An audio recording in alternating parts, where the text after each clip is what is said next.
योऽन्ता प्रविश्य मम वाचमिमां प्रसुप्तां सञ्जीवयत्यखिलशक्तिधरा स्वधाम्ना अन्याश्च हस्तचरणा श्रवणत्वगादीन् प्राणान्नमो भगवते पुरुषाय तुभ्यम्। जय जय श्री राधारमण, जय जय नवल किशोर, जय जय ब्रज की गोपियाँ, जय जय माखन चोर। राधा मेरी स्वामिनी, मैं राधे तेरो दास, जन्म जन्म मोह दे जियो, श्री वृंदावन को वास। प्रवनो पवन कुमार खलवन पावक ज्ञान घना, जासु हृदय आगार,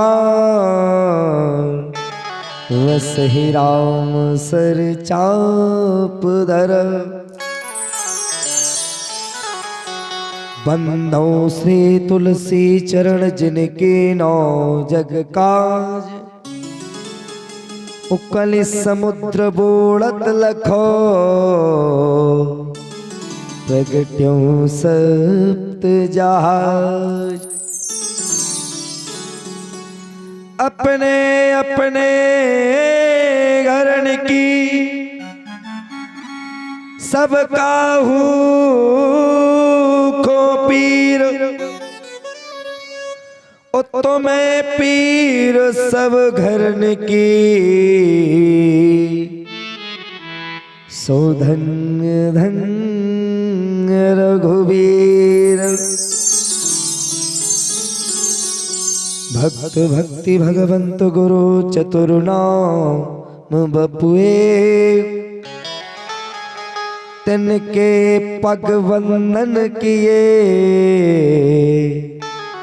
नाव सतवेन अनेक,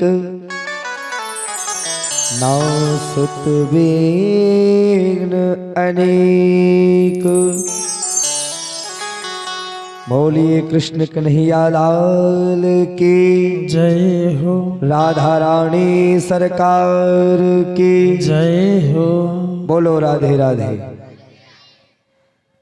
परम मंगलमय परात्पर अखिलेश्वर अकारण करुणा वरुणालय, भक्त बांछा कल्पतरु, यमुना पुलन श्री बिहारी जी की कृपा से श्री राज राजेश्वरी ब्रजेश्वरी श्री राधा रानी जी की छत्र छाया में एवं परमाध्यक्ष श्री सीताराम चंद्र देवता,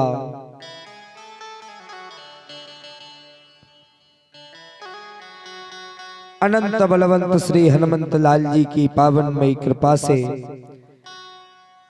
आनंद कंद सच्चिदानंद स्वरूप श्री कृष्ण चंद्र परमात्मा मां भवानी की पावन गोद में पधारे हुए संत वृंद विद्वत वृंद, स्नेहमयी माताएं व प्रिय बच्चों, श्रीमद् भागवत पुराणांतर्गत सप्ताह का आज सप्तम दिवस है, जिसमें हम और आप बैठ करके भगवान की कथा रूपी गंगा में सराबोर होकर के उस सत्संग का सुलभ लाभ प्राप्त कर रहे हैं। ये कोई ठिकाना नहीं कि ये जीवन हमें मिलेगा कि नहीं,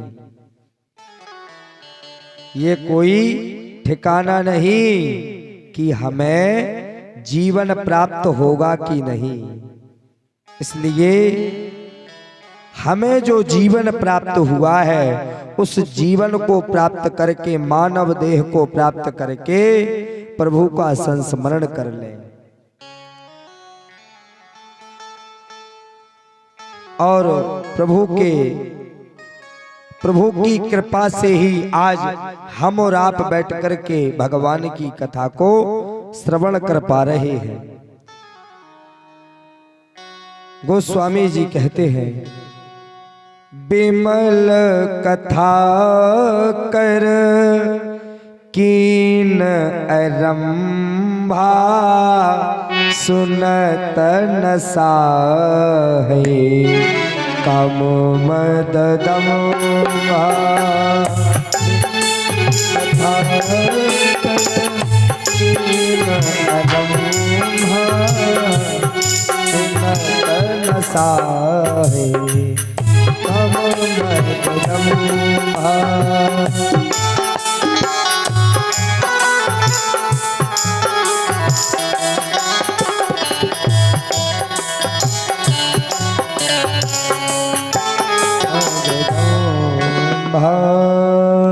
गोस्वामी जी बड़ा सुंदर भाव कह रहे हैं। क्या बोले? बिमल कथा कर कीन अरंभा, और सुनत न साहई काम मद दम्बा। इसके सुनने से क्या प्राप्त होता है? एक तो हमारे अंतःकरण में ज्ञान का उदय होता है, और दूसरी बात यह है कि भगवान की कथा सुनने से हमारे पाप क्षीण होते हैं और हमारा हृदय पवित्र भी होता है। यदि अगर हमने मानव देह पाकर के और अपने कानों के द्वारा भगवान की कथा को नहीं सुना, अपने नेत्रों के द्वारा भगवान के दर्शन नहीं किए, अपने पैरों के द्वारा भगवान के तीर्थों के दर्शन नहीं किए, और अपने हाथों के द्वारा धर्म की सेवा नहीं की, तो कोई किसी काम का है नहीं। ये शरीर लेना व्यर्थ है। महाराज, जब जीव गर्भ में आता है, कहाँ आता है? गर्भ में। तो जब अष्टम यानी 8वां महीना लगता है, तब भगवान उससे पूछने आते हैं कि क्यों बेटा, जब तू धरा धाम पर जाएगा तो ऐसा कौन सा पुण्य कर्म करेगा, बोले जिससे मुझे भी प्रसन्नता हो और लौकिक मनुष्यों को भी प्रसन्नता हो। तो वो जीव गर्भ में क्या कहता है? बोले मैं तुम्हारा भजन करूंगा, धर्म करूंगा, माता पिता की सेवा करूंगा और साधु महात्माओं का बड़ा सम्मान करूंगा और आपके चरणों की भक्ति करूंगा। ऐसे प्रश्न करता है। वो जब गर्भ से बाहर निकलता है तो माया का आक्रमण हो जाता है। और जब माया का आक्रमण हो जाता है तो माया में वह पुरुष लग जाता है कि ये मेरा पुत्र, ये मेरा भाई, ये सुहृद, ये संबंधी, ये सब है। इसलिए इस अधम देह को पवित्र करने के लिए एक बार प्रभु के नाम का पावन संकीर्तन करेंगे। इसके उपरांत में हम और आप भगवान की कथा में सराबोर होंगे, ठीक है। और सभी अपनी वाणी से प्रभु के नाम का कीर्तन करना, ऐसा कोई व्यक्ति ना छूटे कि जो अपनी जिह्वा से नाम ना ले, क्योंकि भगवान ने सबको जिह्वा दी कि नहीं, बोलने के लिए मुख दिया कि नहीं। इसलिए आइए एक बार प्रभु के नाम का संस्मरण करते हैं। हेलो श्री राधा। हमारो धन राधा श्री राधा, श्री राधा पर में धन राधा, श्री राधा, श्री राधा हमारो धन राधा, श्री राधा, श्री राधा हमारो धन राधा, श्री राधा, धन राधा श्री राधा श्री राधा परम धन राधा श्री राधा श्री राधा श्री राधा श्री राधा परम धन राधा श्री राधा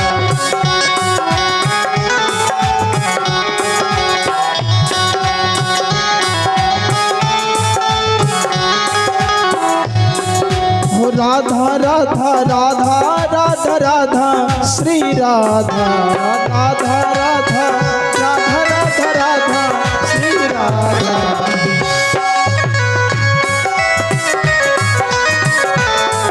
ये हमारो धन राधा श्री राधा श्री राधा परम धन राधा श्री राधा श्री राधा हमारो धन राधा श्री राधा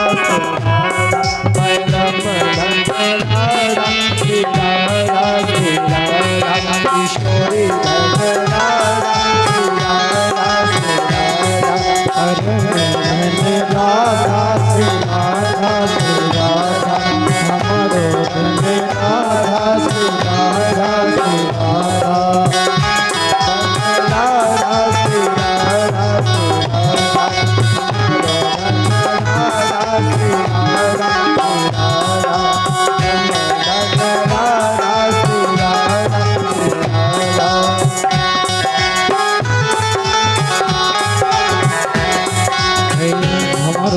राधा श्री राधा श्री राधा बरसाने वाली राधा श्री राधा श्री राधा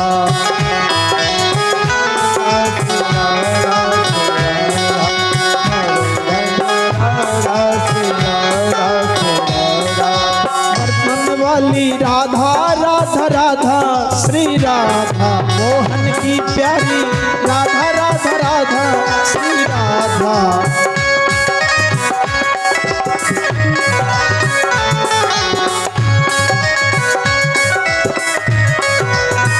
हमारो धन राधा श्री राधा श्री राधा किशोरी धन राधा श्री राधा श्री राधा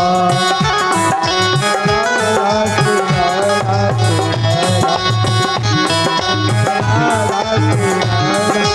राधा गोविंद मेरो है गोपाल मेरो है गोविंद मेरो है गोपाल मेरो है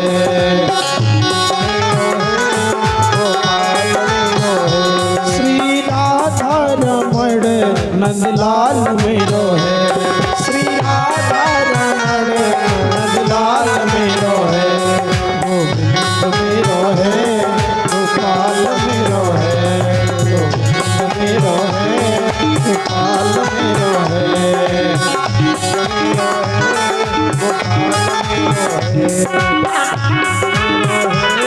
गोपाल मेरो है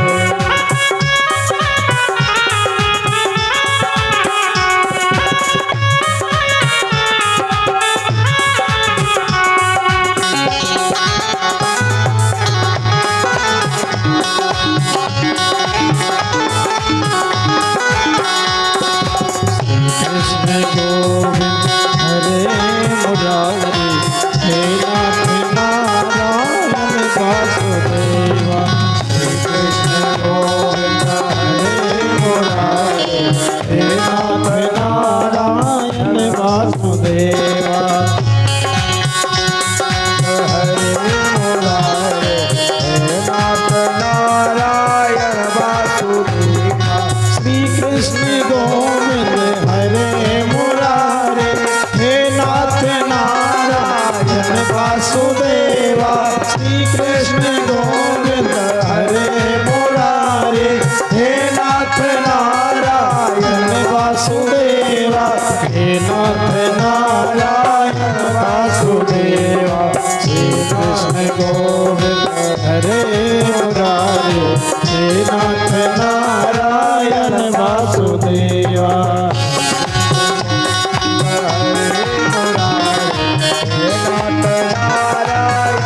वासुदेवा। बोलिए कृष्ण कन्हैया लाल की, राधा युगल बिहारी सरकार की जय हो। कल षष्ठम दिवस में हमने और आपने भगवान द्वारिकाधीश के विवाह की कथा को श्रवण किया था। अब उनके संतति का वर्णन आता है। सम्राट परीक्षित ने भगवान श्री सुखदेव जी महाराज से प्रश्न किया, बोले भगवान की कथा इतनी मधुर है कि जिसको सुनते जाओ, अपने कानों के द्वारा पीते जाओ, बोले ये तृष्णा कभी खत्म नहीं होती, ये बंद नहीं होती। बोले ऐसा इस कथा में क्या है? बोले कथा का सार क्या है? बोले कथा एक हमें नया जीवन प्राप्त करती है। अब श्री सुखदेव जी महाराज कहने लगे, सुनो राजन, बड़े सावधान पूर्वक होकर के श्रवण करना है। कहने लगे कि भगवान का पहले विवाह हुआ किसके साथ? रुक्मणी के साथ। रुक्मणी से विवाह होने के बाद एक पुत्र का जन्म हुआ जिसका नाम था प्रद्युम्न, और वह 6 मास का हुआ और शंबरासुर आया और गर्भगृह से उस शिशु का हरण करके और अपनी नगर की ओर आया और एक तालाब में उस शिशु के लिए फेंक दिया। और उस शिशु के लिए एक मत्स्य ने निगल लिया। किसने?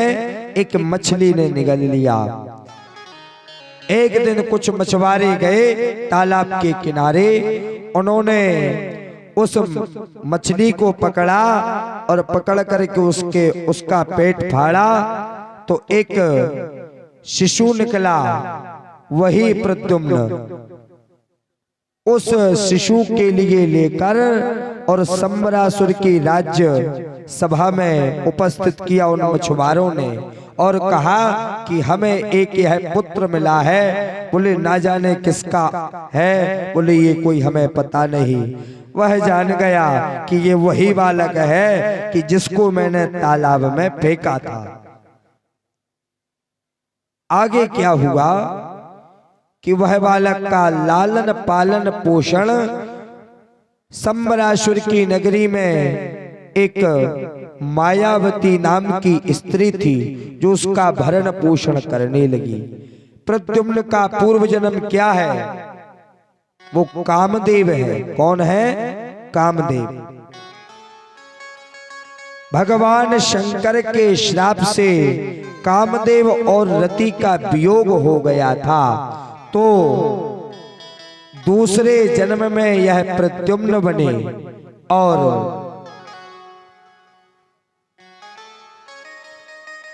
रति मायावती बनी। रति ने उसका लालन पालन पोषण किया और मायावती ने स्मरण दिलाया। बोले हमें और आपको पूर्व जन्म में श्राप मिला हुआ था भगवान शंकर का, और उसी श्राप के द्वारा आज हमारा पुनर्मिलन हो गया है। अब आप मुझसे विवाह कर लीजिए। प्रद्युम्न ने कह दिया नहीं। बोले आपने मेरा मातृवत मेरा लालन पालन पोषण किया है, इसलिए मैं आपसे विवाह नहीं कर सकता। अब शंबरासुर बड़ा अत्याचारी और कुकर्मी, भगवान से द्वेष करने वाला। प्रद्युम्न बड़े हो गए। अब शंबरासुर का वध कैसे हो? तो मायावती ने कहा, बोले शंबरासुर का वध ऐसे नहीं हो सकता, क्योंकि उसके पास मां भगवती का त्रिशूल है और उस त्रिशूल के समक्ष कोई अस्त्र शस्त्र नहीं टिक सकता। जब अस्त्र शस्त्र ही नहीं टिकेगा तो युद्ध कैसे होगा? अब युद्ध तो जरूरी है।